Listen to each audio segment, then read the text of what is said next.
नमस्कार दोस्तों, कैसे हैं आप। आज मैं आपको कक्षा 10 के 9वें अध्याय आनुवंशिकी एवं जैव विकास के छठे पार्ट में बताऊंगा कि लैमार्कवाद के समर्थन में प्रयोग और लैमार्कवाद की आलोचना किन किन वैज्ञानिकों ने किया था। कैसे वैज्ञानिकों ने यह सिद्ध किया था कि पहलवान का बेटा पहलवान नहीं होता है, डॉक्टर का लड़का डॉक्टर नहीं होता है, और उपार्जित लक्षण जो होते हैं वो वंशागत नहीं होते हैं। सबसे पहले हम जानेंगे कि लैमार्क के समर्थन में कौन कौन से वैज्ञानिक थे जिन्होंने अपने तर्कों को दिया था।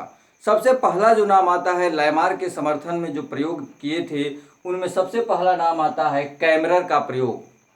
कैमरर ने सन 1924 में टोड छिपकली और सैलामेंडर के शरीर पर ताप दाब एवं प्रकाश के प्रभाव का अध्ययन किया और दिखलाया कि इनके कारण उत्पन्न परिवर्तन वंशागत होते हैं। जो कैमरर थे उन्होंने छिपकली, सैलामेंडर और टोड पे अपने प्रयोगों को किया। ताप, दाब और नमी में उनको अलग अलग वातावरण में रख के देखा कि उनमें एक विशेष लक्षण उत्पन्न हुए और वे लक्षण अगली पीढ़ी में वंशागत हुए। जैसा कि जिराफ में लैमार्क ने कहा था कि बार बार अपनी गर्दन को उचकाया और वह अगली पीढ़ी में जाके वंशागत हो गया और ऊंची गर्दन वाले अफ्रीकी जिराफ का निर्माण हुआ। दूसरा जो लैमार्कवाद के समर्थन में प्रयोग अपना किए थे वह थे सुमनर। सुमनर का प्रयोग सन 1910 में इन्होंने किया था अपना प्रयोग, और सुमनर ने बताया कि गर्म वातावरण में पाले गए चूहों में ठंडे वातावरण में पाले गए चूहों की अपेक्षा कर्णपल्लव और पूंछ लंबी होती है और वंशागत लक्षण के रूप में अगली पीढ़ी में यह जाता है। जो सुमनर थे उन्होंने अपने प्रयोग में बताया था कि जो चूहे होते हैं उनको अलग अलग चूहों को लेकर कुछ चूहों को उन्होंने गर्म वातावरण में पाला और कुछ चूहों को उन्होंने ठंडे वातावरण में पाला। जो गर्म वातावरण में चूहे पाले गए उनकी पूंछें लंबी पाई गई और शरीर भी लंबा पाया गया, किंतु जो ठंडे वातावरण में पाए गए चूहे उनका शरीर छोटा और पूंछें भी छोटी पाई गई, और यह जो लक्षण थे वह अगली पीढ़ी में अपनी अगली पीढ़ी में वंशागत हो गए थे। इसीलिए इन्होंने लैमार्कवाद का समर्थन किया था। तीसरा जो प्रयोग है वह है पैवलोव का कुत्तों पर प्रयोग। पैवलोव ने अपना प्रयोग लैमार्कवाद के समर्थन में कुत्तों पर किया था और उन्होंने एक विशेष घंटी या ध्वनि की आवाज़ पर कुत्तों को भोजन देने का प्रशिक्षण दिया।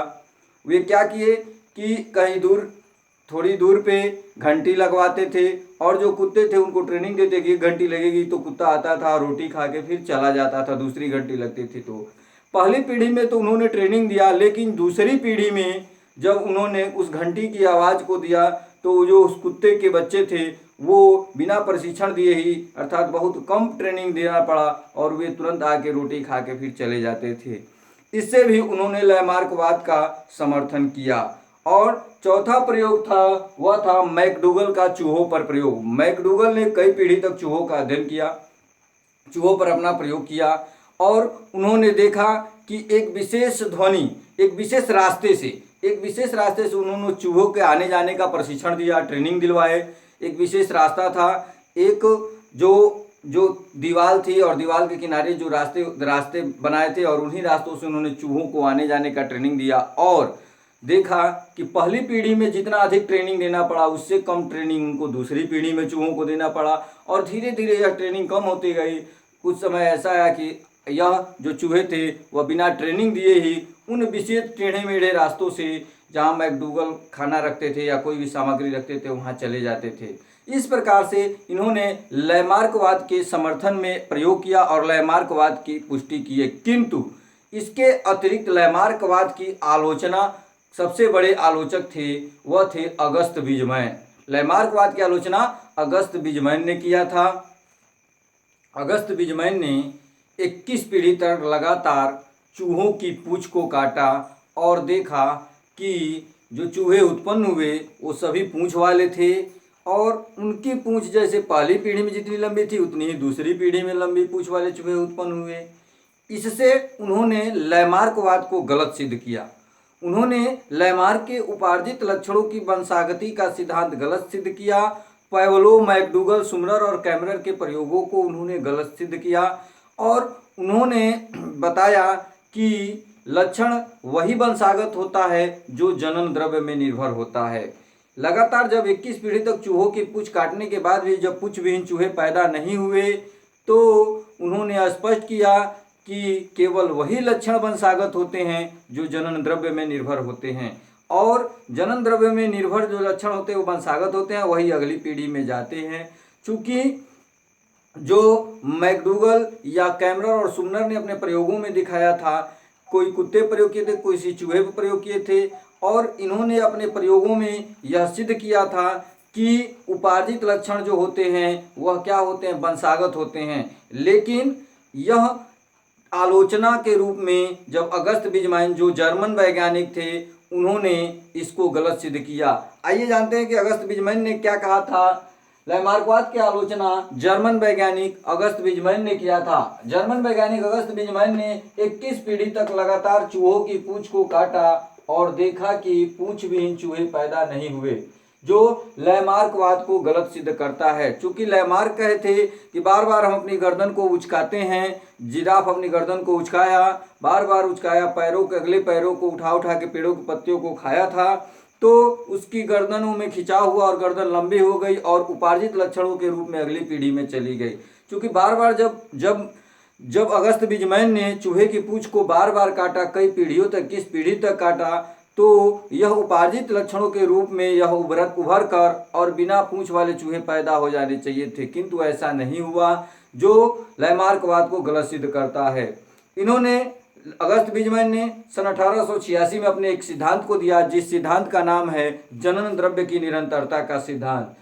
सन 1886 में बीजमैन ने जनन द्रव्य की निरंतरता के सिद्धांत में बताया कि लैंगिक जनन द्वारा संतानों की उत्पत्ति में नर व मादा की युग्मक कोशिकाएं भाग लेती हैं तथा युग्मक बनाने वाली जनन कोशिकाएं भ्रूण में ही जनन द्रव्य और कायिक द्रव्य में विभाजित होती है।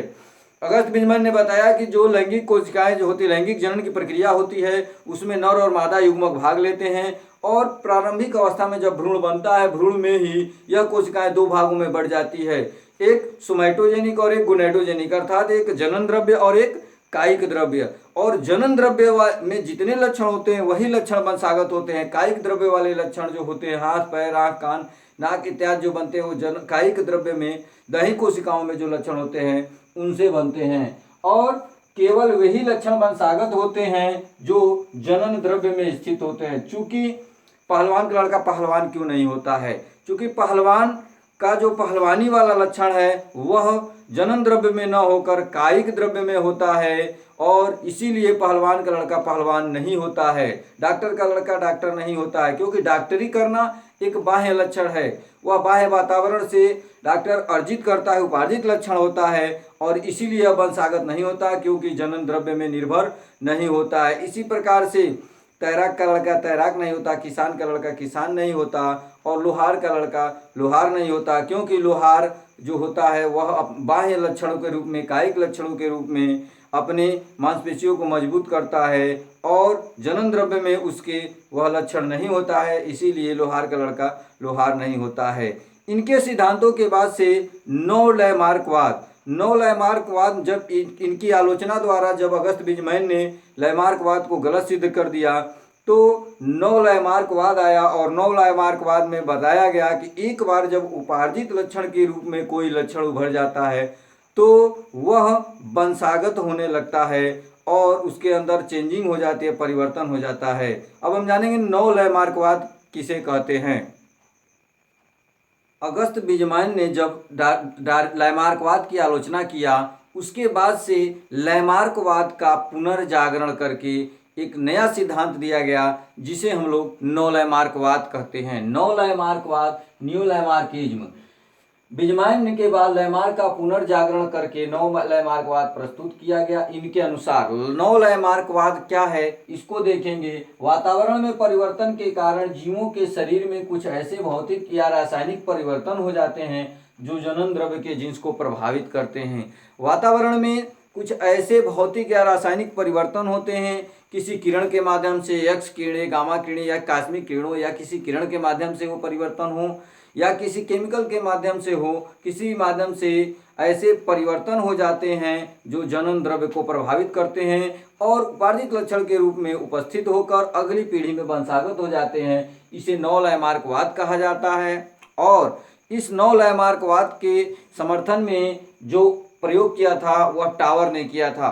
टावर ने आलू बीटल नामक कीट की युवा प्रवस्था, आलू बीटल नामक एक कीट होता है, इसकी युवा प्रवस्था को ताप या घोर नमी में रखा और इस रखने के कारण, ताप या घोर नमी में रखने के कारण उनमें क्या हो गए, कायिक परिवर्तन हो गए और जो जनन द्रव्य के जीन्स को प्रभावित कर दिए और यह उपार्जित लक्षणों के रूप में होकर अगली पीढ़ी में वंशागत हो गया। इस सिद्धांत को हम लोग नौ लयमार्कवाद कहते हैं।